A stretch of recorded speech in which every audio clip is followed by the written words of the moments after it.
네, 안녕하세요. 뉴스 잉글리시와 G2 글로벌 투자에서 전해드리는 세계는 지금 2024년 10월 13일 한 주간 소식을 미리 전해드립니다. 하마스가 이스라엘을 기습 공격해서 인질을 잡아간 지 1주년이 되는 주간입니다.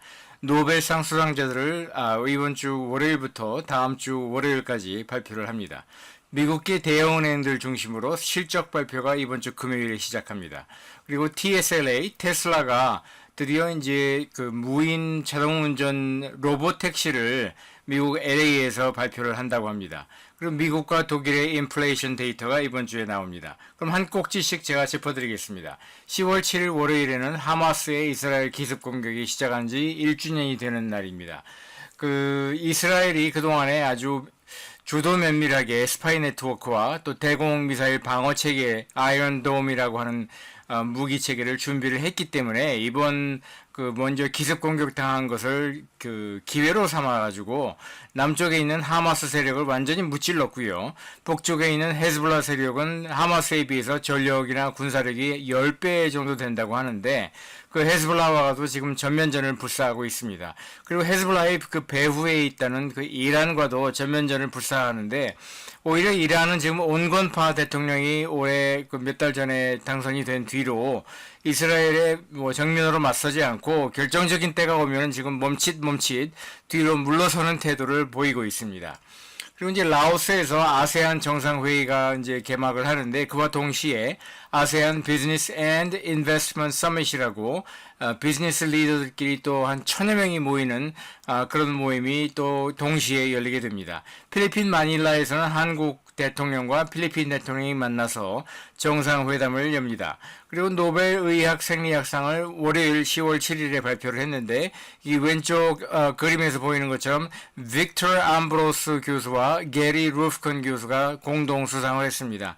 이 두 분은 지금 각기 매사추세츠 주립대학 의과대학원 교수 그리고 하버드 의과대학원 교수를 하고 있지만 이분들이 이번에 노벨 의학상을 받게 된 결정적인 연구 논문은 마이크로 RNA라고 해가지고 사람의 DNA에 심어져 있는 그 유전자 정보를 세포 조직으로 내보내가지고 세포 조직에서 어떤 형태의 어떤 모습의 어떤 성질을 가진 그 세포로 그것이 발현이 되는가를 결정하는 거는 그 중간 단계인 마이크로 RNA라는 것이 한다는 것을 이분들이 1993년 공동으로 쓴 학술 논문에 실었거든요. 그 학술 논문이 셀이라고 SCELL 셀이라는 세계 정상급 학술 저널에 실렸는데 그때가 1993년이에요. 그리고 그때는 이 두 분이 포닥 그러니까 박사 후 연구 과정을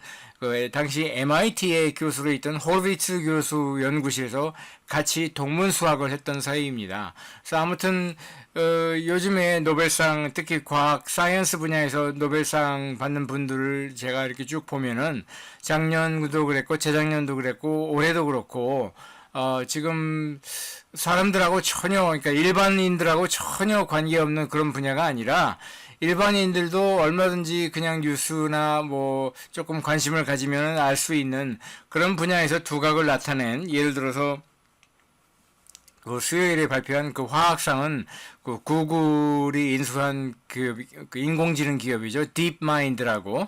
그 딥마인드를 창업한 창업자들한테 돌아가지 않습니까? 그리고 또 물리학상도 마찬가지죠. 인공지능 분야를 개척을 한 조프리 힌튼이라든지 이런 분들한테 상이 돌아가는 걸 보고 있으면은 노벨상이 굉장히 지금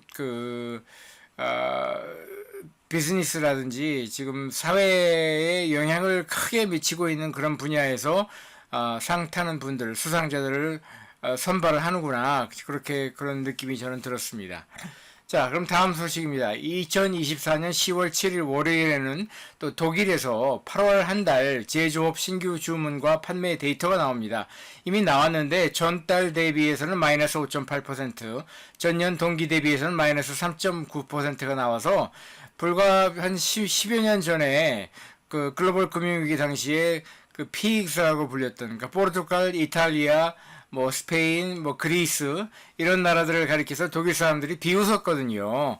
뭐 게을러서 일도 안 하고 한마디로 니들은 뭐 같은 유럽 연합이지만 뭐 2등, 3등 나라들이다. 그렇게 독일 사람들이 비웃었는데 지금은 독일이 지금 유럽에서 제일 병든 병자의 모습을 보여주고 있어서 참, 그 세월을 실감나게 합니다. 그리고 제가 눈여겨보고 있는 기업들 가운데 이 10월 7일 월요일에 실적을 발표한 기업으로는 스페인의 최대 그 석유 에너지 기업이죠. 랩솔이 있고요. 역시 영국 네덜란드계의 석유 에너지 기업이죠. 로얄 더치 쉘이 실적을 발표를 했습니다. 10월 8일 화요일에는 룩셈부르크에서 유럽연합의 재무장관 27명, 유럽연합이 영국이 빠진 뒤로 지금 27개 나라인데 이들 나라들의 그 재무장관들이 연석회의를 개최를 합니다. 그럼 미국에서는 히스패닉 유권자들 앞에서 트럼프 후보가 타운홀 미팅을 갔는데 이 실황 중계를 유니비전 TV라고 이 히스패닉 콘텐츠에 특화된 케이블 텔레비입니다. 굉장히 규모가 크고요. 그런데 이 유니비전 TV에서 실황 중계를 한다고 합니다. 그리고 독일이 8월 한 달 또 산업 생산량 데이터를 발표를 했습니다. 전년 동기 대비해서 마이너스 2.7%를 기록을 해서 독일 참 이거 더 어려워질 것 같다.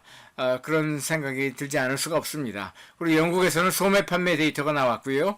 제가 눈여겨보고 있는 기업들 가운데 실적 발표한 기업으로는 펩시코가 있습니다.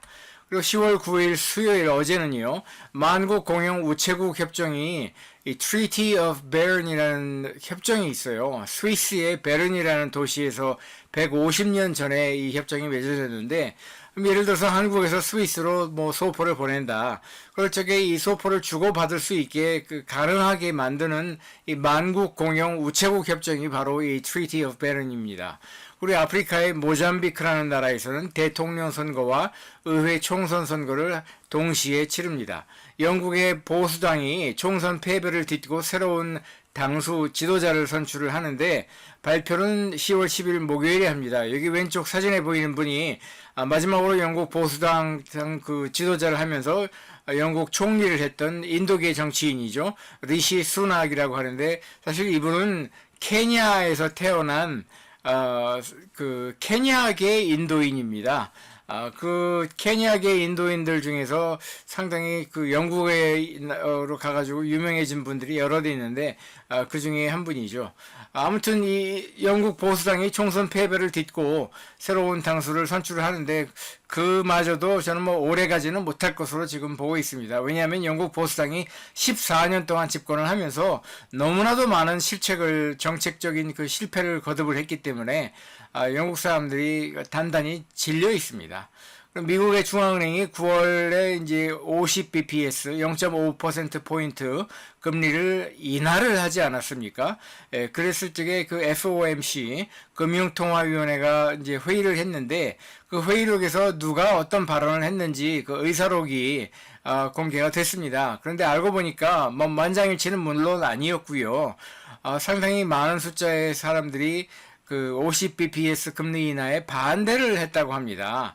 그래서 지금 미국에서는 미국 국채 시장 금리가 예를 들어서 10년물 미국 그 국채 금리가 4.0%를 뚫고 올라가고 있는 그런 상황입니다. 자, 10월 10일 목요일 오늘인데요. WHO 세계보건기구가 지정한 월드 멘탈 헬스 데이입니다. 그러니까 정신건강의 날이라는 것이죠. 그 다음에 노벨 문학상을 오늘 발표를 하고요. 보수당의 영국 총리로서 브렉시트를 뭐 이끌어냈던 총리죠. 보리스 존슨이라는 사람이 회고록을 써가지고 이번에 그 목요일 10월 10일에 출간이 됩니다. 근데 이 책에서 자기가 어떻게 해서 어떻게 그 브렉시트를 이끌어냈는지에 관해서 좀 자세하게 뭐 회고록에 썼다고 하고요. 또 개인적으로도 코로나 바이러스에 자기가 감염이 돼가지고 죽을 고비를 넘겼다 뭐 이런 얘기도 이 책에 담겨 있는 것으로 전해지고 있습니다.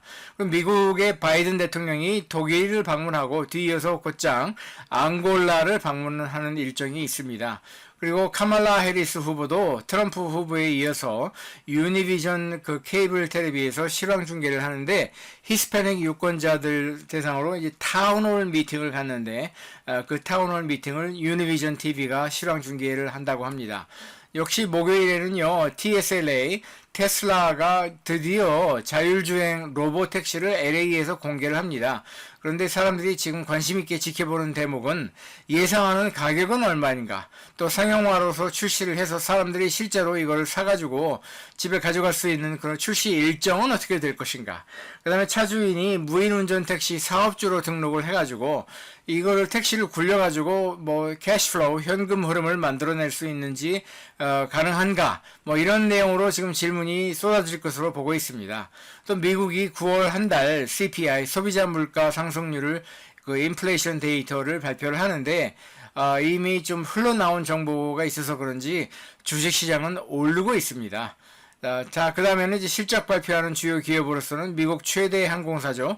델타 에어라인스가 있고, 또 도미노스 피자 외식 기업이 있고, 일본의 그 패션 기업이 있죠. 패스트 리테일링, 유니클로의 모회사입니다. 그리고 일본의 편의점 기업이죠. 세븐앤아이 홀딩스가 있습니다. 11일 금요일에는요, 노벨 평화상 수상자를 발표를 하고요.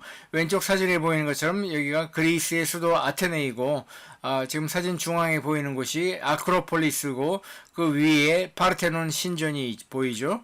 예, 그리스 정부가 환경 정책을 발표를 하는데, 올해도 그렇고, 지난해도 그렇고, 지지난해에도 여름철에 그리스가 그 굉장히 그 뜨거운 여름을 보냈어요. 그러니까 산불이 자주 일어나가지고 나라 전체가 지금 산불에 뭐 휩싸이고 그럴 정도로 지금 아주 위험했기 때문에 그러니까 전력 생산에서 재생에너지 비중을 더 올려야 된다. 그리고 배기가스 감축도 서둘러야 된다.